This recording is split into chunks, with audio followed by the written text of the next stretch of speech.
गीता अध्ययन के सेशन में आप सभी का स्वागत, जहां हम भगवत गीता के तीसरे अध्याय को राणा सर के साथ जानने का अभ्यास कर रहे हैं।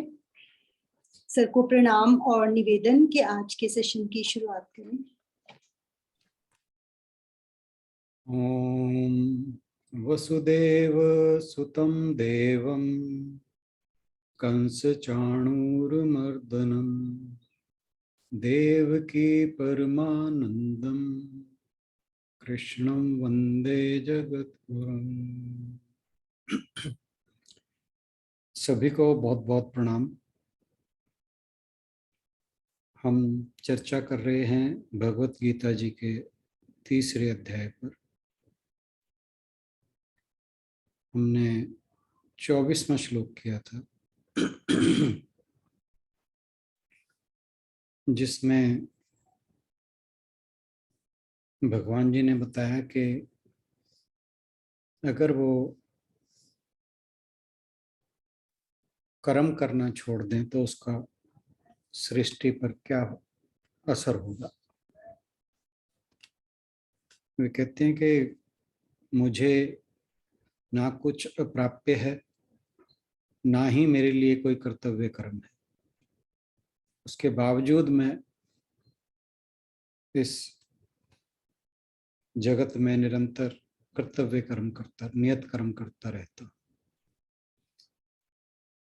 कहा कि अगर मैं कर्म करना छोड़ दूं तो मुझे देखकर सभी लोग काम करना छोड़ देंगे, जिससे ये सृष्टि चक्र जो है वो ध्वस्त हो जाए। तो जीवन में बिना काम किए या बिना कर्म किए तो गुजारा नहीं।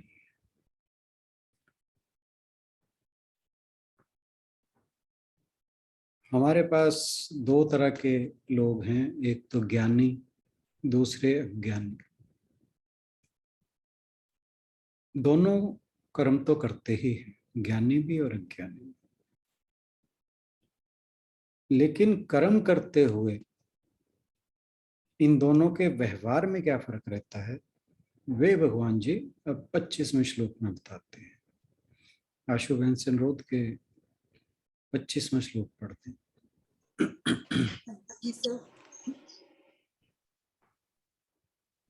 सक्तः कर्मण्य विद्वांसो सक्तः कर्मण्य विद्वांसो यथा कुर्वन्ति भारत यथा कुर्वन्ति भारत कुर्याद् विद्वांस तथा सक्त कुर्याद् विद्वांस तथा सक्त चिकीर्षुर्लोक संग्रहम सक्तः आसक्त कर्मणि नियत कर्मों में अविद्वांसः अज्ञानी यथा जिस तरह कुर्वन्ति करते हैं भारत हे भरतवंशी कुर्यात करना चाहिए विद्वान विद्वान तथा उसी तरह असक्त अनासक्त चिकीर्षु चाहते हुए भी लोक संग्रहम सामान्य जन जिस प्रकार अज्ञानी जन फल की आसक्ति से कार्य करते हैं, उसी तरह विद्वान जनों को चाहिए कि वे लोगों को उचित पथ पर ले जाने के लिए अनासक्त रहकर कार्य करें।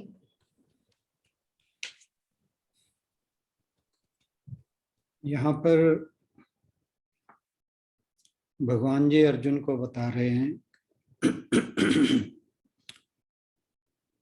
कि ज्ञानी जनों को संसार में कर्म किस प्रकार करना चाहिए, जबकि उनके आसपास अज्ञानी जन भी हों। अज्ञानी का यहाँ पर जो बात की है उसका मतलब है जो कहा कि कर्मण्य अविद्वांसो, कि जैसे एक्सक्यूज मी, जो अविद्वांसो है यानी जो अज्ञानी है, विद्वान नहीं है, कर्मण्य सक्ताः, सक्ताः मीन्स कि आसक्त होकर, कर्म तो किए बगैर कोई नहीं रह सकता, लेकिन जो अज्ञानी है, जो विद्वान नहीं है, वो कर्मों में आसक्त होकर उनका निष्पादन करता है। तो अर्जुन को कह रहे हैं कि हे भारत, जिस प्रकार जो विद्वान नहीं है वो कर्मों में आसक्त होकर कर्म करता है, कुर्याद करना चाहिए, विद्वांस विद्वांस तथा सक्तः, कि जो विद्वान हैं उनको अनासक्त, यहाँ पर असक्त लिखा है, असक्त मीन्स अनासक्त होकर करना चाहिए। चिकीर्षु लोके संग्रह, लोक संग्रहम, के लोक संग्रह की इच्छा से उन्हें बिना आसक्त हुए या अनासक्त होकर कर्म करना चाहिए। यानी यहाँ पर भगवान जी ये बता रहे हैं कि जो ज्ञानी जन है, अब यहाँ पर अर्जुन को उन्होंने एक किस्म से ज्ञानी बताया है और कह रहे हैं कि तुम्हें अज्ञानियों के साथ रहकर कर्म किस प्रकार करना चाहिए। कि अज्ञानी तो सकाम कर्म करेगा, वो तो फल की इच्छा से कर्म करेगा। तो आसक्त होने का मतलब है कि उसे फल की इच्छा में आसक्ति है। वह जो भी कर्म करता है अपने स्वार्थ के लिए करता है, किसी ना किसी चीज की प्राप्ति के लिए। वो उसके मन में जब भी वो कर्म करता है उसके पीछे कोई ना कोई उसका स्वार्थ रहता है, उसके कहीं ना कहीं किसी न किसी फल की इच्छा रहती है। तो यहाँ पर वो उसे बता रहे हैं कि किस प्रकार ऐसे लोगों के साथ रहकर भी कर्म करना है, ताकि जो इस प्रकार के लोग हैं, जो अज्ञानी हैं, जो आसक्त होकर कर्म करते हैं, उन्हें सन्मार्ग की ओर ले जाया जा सके, उनके लिए एक आदर्श बनकर कर्म करो। तो भगवान जी कहते हैं कि हे भारत, यानी हे भरतवंश में उत्पन्न अर्जुन। अब यहाँ पर भरतवंश की बात वो इसलिए कह रहे हैं कि तो उस भरतवंश में उत्पन्न हुआ है जिसकी जो लेगेसी है वो बहुत ऊंची है। बड़े बड़े त्यागी यहाँ पर हुए हैं, बहुत से पवित्र जो लोग हुए हैं इस तुम्हारे कुल में। तो तुम अज्ञानी तो हो नहीं, तो तू बुद्धिमान है, ज्ञानी है, तो जो कर्म तू करेगा वो तो आसक्ति रहित होगा ही। तो इसलिए तू इस प्रकार से कर्म कर कि जो दूसरों के लिए एक आदर्श बने, ताकि तुम्हारे कर्म जो हैं दूसरों के लिए एक उचित मार्ग की ओर ले जाने का काम करें। क्योंकि जो विद्वान और अज्ञानी, उनमें क्या अंतर है कि अज्ञानी आसक्त होकर कर्म करता है, उसका देहाभिमान, उसमें अहम का भाव रहता है।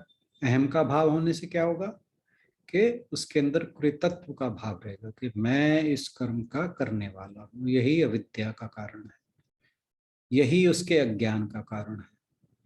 तो ये जो कर्म करता है इनके उसे फल भोगने होते हैं, यही ये कर्म उसके बंधन का कारण बनते हैं, उसके जन्म मृत्यु के चक्र का कारण बनते हैं।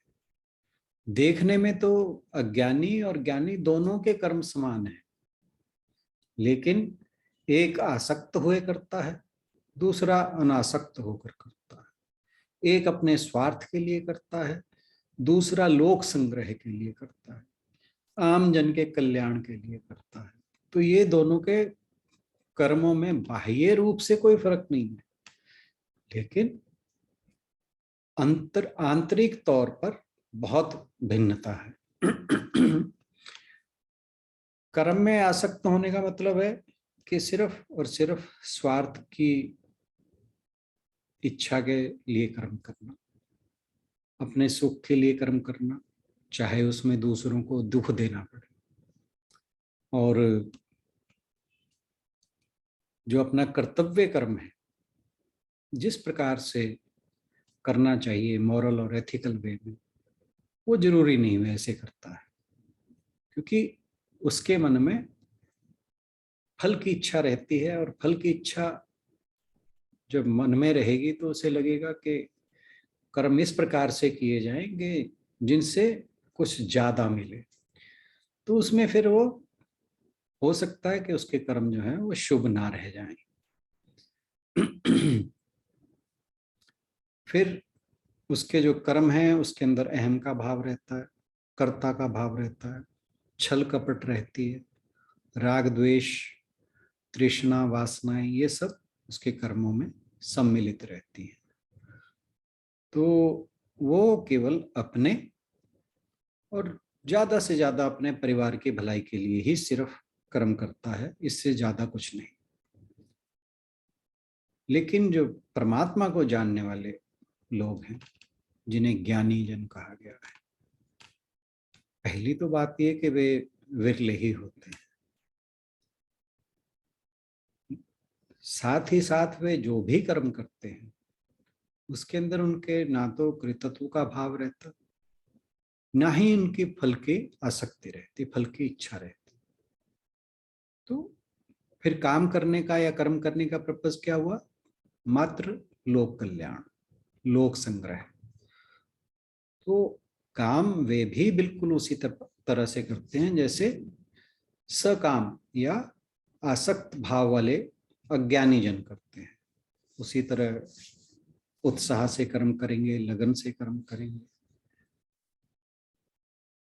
लेकिन उनके अंदर लेश मात्र भी स्वार्थ नहीं होगा, केवल और केवल जन कल्याण के लिए कार्य करते हैं। जैसे आप बेस्ट एग्जांपल अगर किसी के लेने हो तो स्वामी विवेकानंद के लीजिए। स्वामी विवेकानंद जी के लिए कोई भी कर्तव्य कर्म शेष नहीं था। उन्होंने ईश्वर का साक्षात्कार कर लिया था, और लेकिन लोगों में जागृति के लिए उन्होंने पूरे विश्व में ज्ञान का संदेश दिया, वेदांत का संदेश दिया, लोगों को आध्यात्मिकता की ओर लेकर गए। ना जाने कितने देशों के दौरे किए, और जब आकर अपने देश में आए तो वो भी लोक कल्याण के लिए उन्होंने बेलूर मठ की स्थापना की, जिसका केवल एक उद्देश्य था कि ऐसे लोगों को तैयार किया जाए जो आत्म साक्षात्कार तो करें ही करें, लेकिन साथ साथ जो भारत का जन समुदाय है उसके दुखों को के निवारण के लिए भी कर्म करें। उसके लिए उन्होंने बेलूर मठ की स्थापना की, वहां पर शिक्षण का कार्य शुरू किया, स्कूल स्थापित हुआ। आज की डेट में वहां पर अपनी एक यूनिवर्सिटी भी है उनकी। तो कहने का भाव ये है कि उनका जो कर्म था वो केवल और केवल लोक संग्रह के लिए था। उनके लिए अपने लिए कोई कर्तव्य कर्म शेष नहीं था, लेकिन उन्होंने जो किया केवल लोक संग्रह की दृष्टि से किया। और एक सामान्य व्यक्ति से ज्यादा उत्साह से किया, ज्यादा लगन से किया।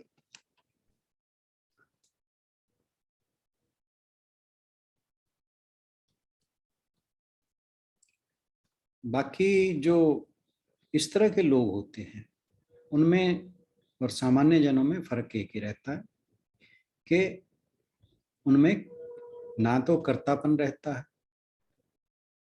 ना कर्तापन का अभिमान रहता है, ना कभी वो ये कहते ये कर्म मैंने किया।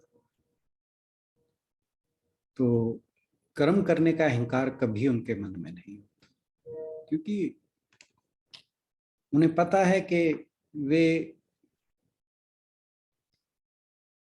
जब अपना वास्तविक स्वरूप पहचान चुके हैं तो उन्हें पता है कि मैं चैतन्य स्वरूप आत्मा हूं, मैं केवल कर्मों का दृष्टा मात्र हूं, और ये जो कर्म हो रहे हैं ये केवल ईश्वर के द्वारा किए जा रहे हैं, मैं एक निमित्त मात्र हूं। ना मैं करता हूं, ना मेरा कर्म से कोई संबंध है, ना कर्म के फल से कोई संबंध है। इस भाव से वे कर्म करते हैं। तो भगवान जी अर्जुन को यही कह रहे हैं कि तू इसी प्रकार कर्म कर, यानी कुर्याद विद्वांस तथासक्तः चिकीर्षुर लोक संग्रहम, के लोक संग्रह की इच्छा कर रखने वाले विद्वान जिस प्रकार से कर्म करते हैं अनासक्त होकर, तुम भी इसी प्रकार कर्म करो। तो भगवान जी के कहने का जो तात्पर्य है वो ये है कि जो आत्मानंद में मगन व्यक्ति है, भगवत स्वरूप में जो जिसने अपने आप को डुबो रखा है, कोई उसके मन में इच्छा नहीं है, तो उसे केवल और केवल लोक कल्याण के लिए ही कर्म करना है। क्योंकि ऐसे व्यक्ति, जैसे मैंने स्वामी विवेकानंद का नाम लिया, वो दूसरों को दुखी नहीं देख सकते और इनके मन में सदा ही दूसरों के कल्याण की भावना रहती है और आसक्ति तो कोई होती ही नहीं, क्योंकि लोक कल्याण हमेशा उनका लक्ष्य रहता है। तो अपने लिए, अपने स्वार्थ के लिए कुछ भी करना उनके लिए नहीं बना।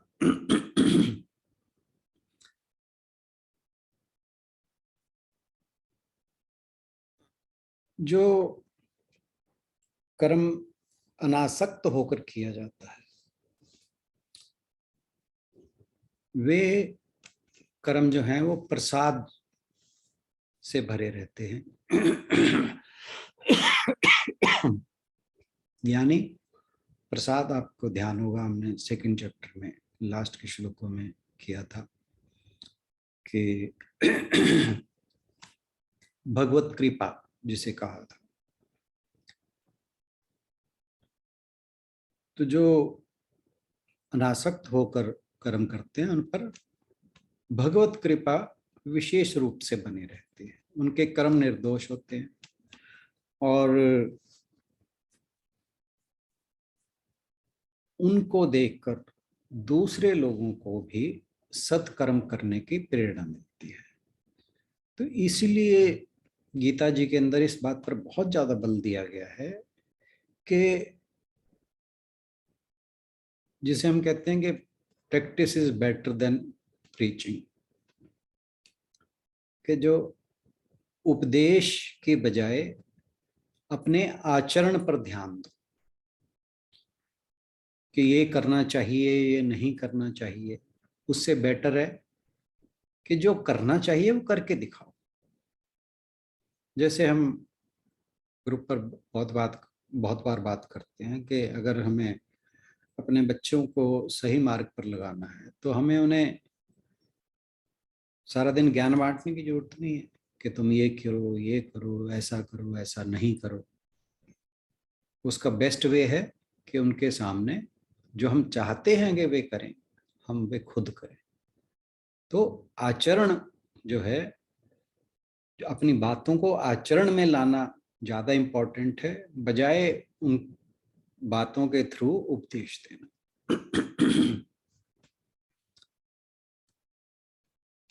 तो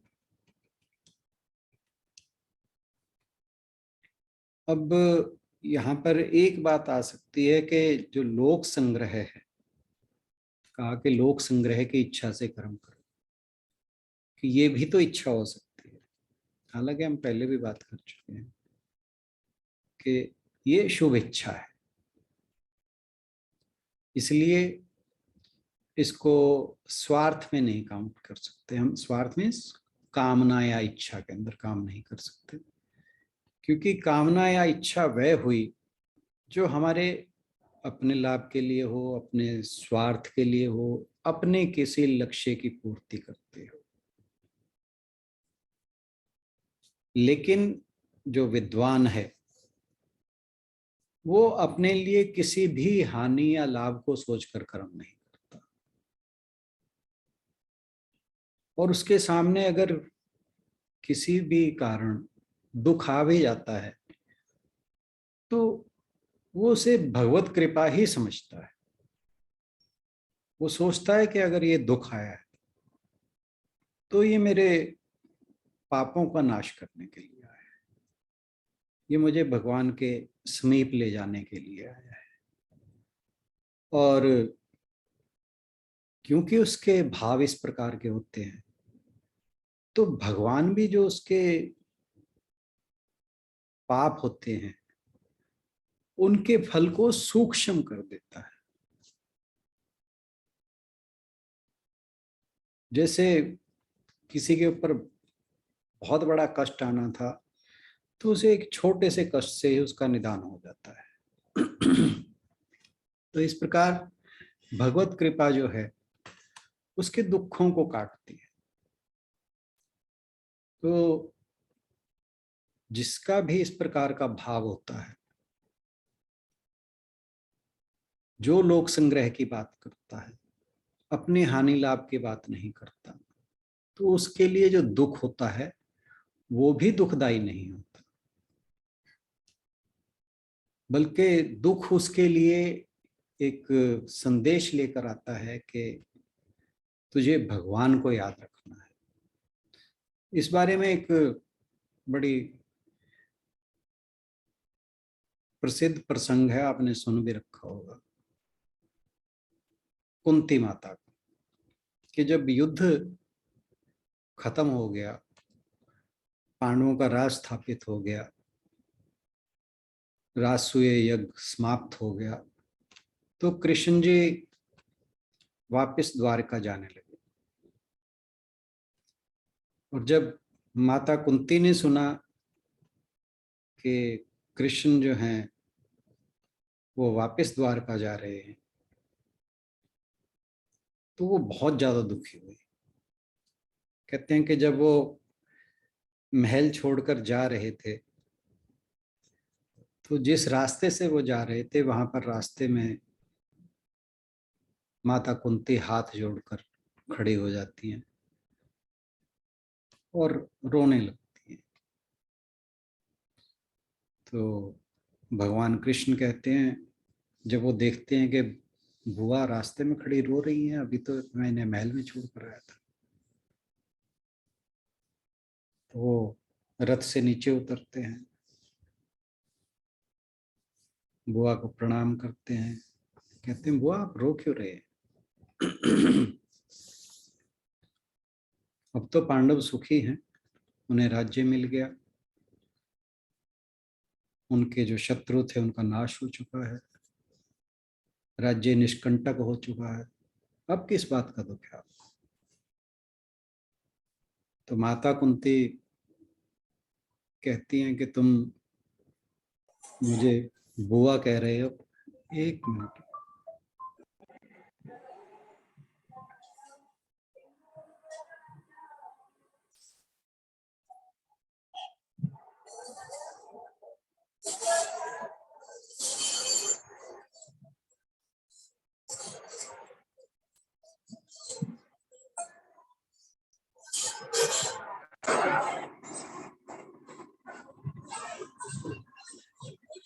सर आपकी आवाज नहीं आ रही।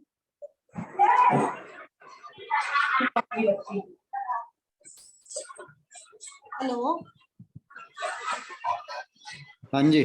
तो आवाज नहीं आ रही। नहीं, वो एक इम्पोर्टेंट फोन आ गया था।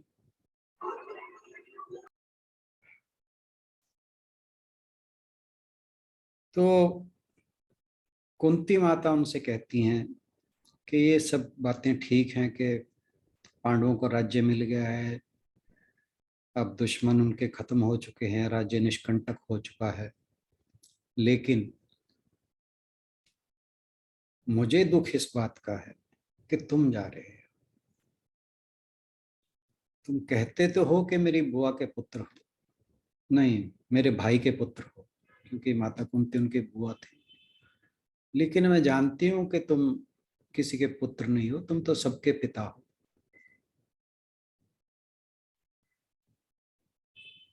और जब जब हमारे ऊपर कभी कष्ट आया है, चाहे वो भीम को जब विष दिया गया, पांडवों को लाक्षागृह में जलाया गया, कुंती का वस्त्र हरण करने की कोशिश की गई,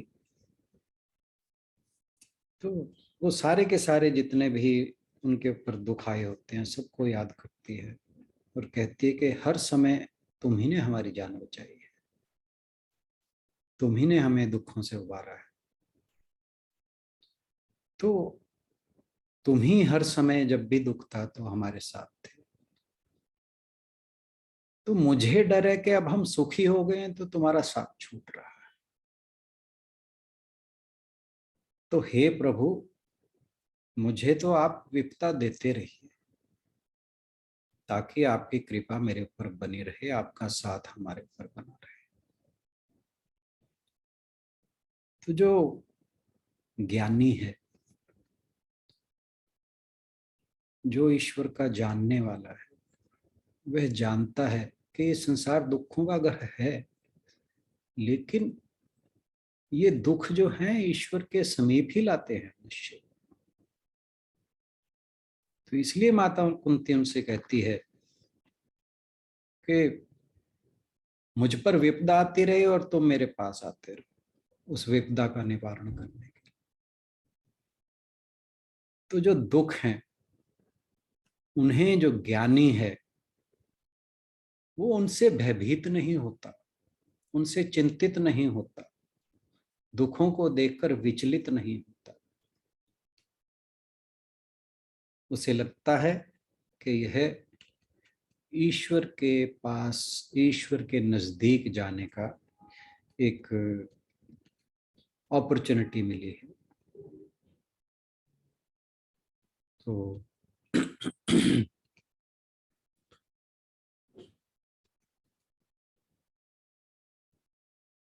आज के लिए इतना ही, और बाकी समय तो है लेकिन नेक्स्ट श्लोक पूरा नहीं हो पाएगा, तो इसको यही समाप्त करते हैं। Thank you so much. धन्यवाद राणा सर।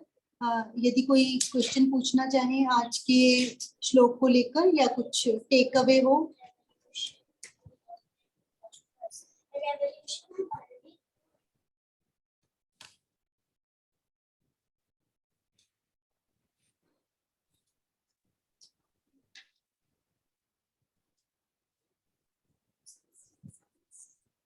सबको सर समझ आने लग गया अब लगता है। हाँ, दो ही चीजें हो सकती हैं, या तो कुछ नहीं समझ आ रहा है या सब कुछ समझ आ रहा है। नहीं समझ आ रहा है हाँ जी, जय श्री कृष्ण जी। जय श्री कृष्ण। और ये तो नहीं मैं कह सकता कि किसी को कुछ समझ नहीं आ रहा तो इसलिए सबको सब समझ आ रहा है, यही मानना चाहिए। मतलब जय अगर श्री कृष्ण कृष्ण। जी को बुलाना है तो बिल्कुल हमें सुख नहीं चाहिए, दुख भी साथ चाहिए। कृष्ण जी बिल्कुल दुखों में याद करते हैं हम। तो कुंती जी ने बिल्कुल यही मंगा है, भाई हमें तू सुख ही सुख देते जा रहे हो, तो अब दुख दे तो तेन याद करा तू जा रहा है यहाँ से। बिल्कुल सही बात, तो हाँ, बिल्कुल सही बात। ज्यादा सुख भी खराब करते हैं वो तो। बहुत बढ़िया काम। ये दुख तो भगवान की कृपा समझकर ग्रहण करने चाहिए, क्योंकि दुख में ही मनुष्य परमात्मा को याद करता है। स्वामी राम सुखदास जी कहते हैं कि जब भी कभी भगवान का नाम याद आ जाए आपको, तो तुरंत भगवान का धन्यवाद करो कि उसकी बहुत बड़ी कृपा हुई है जो तुम्हारे को भगवान याद आए। क्योंकि भगवान का संसार में रहते हुए याद आना किसी भी व्यक्ति के लिए बहुत बड़ी उपलब्धि है, क्योंकि संसार के अंदर भोगों में इतना रमा हुआ है मनुष्य कि उसे सब कुछ याद रहता है, भगवान याद नहीं रहता। तो ये जो दुख बने हैं, ये भगवान जी ने इसलिए बनाए हैं कि शायद इनसे ही सीखकर कोई मनुष्य उस लक्ष्य की ओर जाने का जिज्ञासा करे जिसके लिए उसे ये मनुष्य जीवन मिला है। तो इसलिए वो कहते हैं कि जब भी भगवान का नाम याद आए, जब भी भगवान याद आए, तो उनका धन्यवाद जरूर करो कि भाई आपने मुझ पर बहुत बड़ी कृपा की है, जो मुझे आपका नाम स्मरण हो आया है, आपके नाम का स्मरण हो आया है।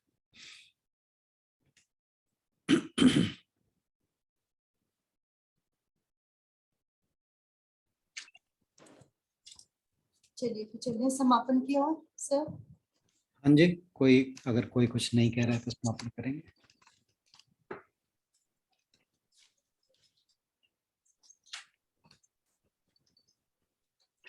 ओम पूर्णमदः पूर्णमिदं पूर्णात् पूर्णमुदच्यते पूर्णस्य पूर्णमादाय पूर्णमेवावशिष्यते।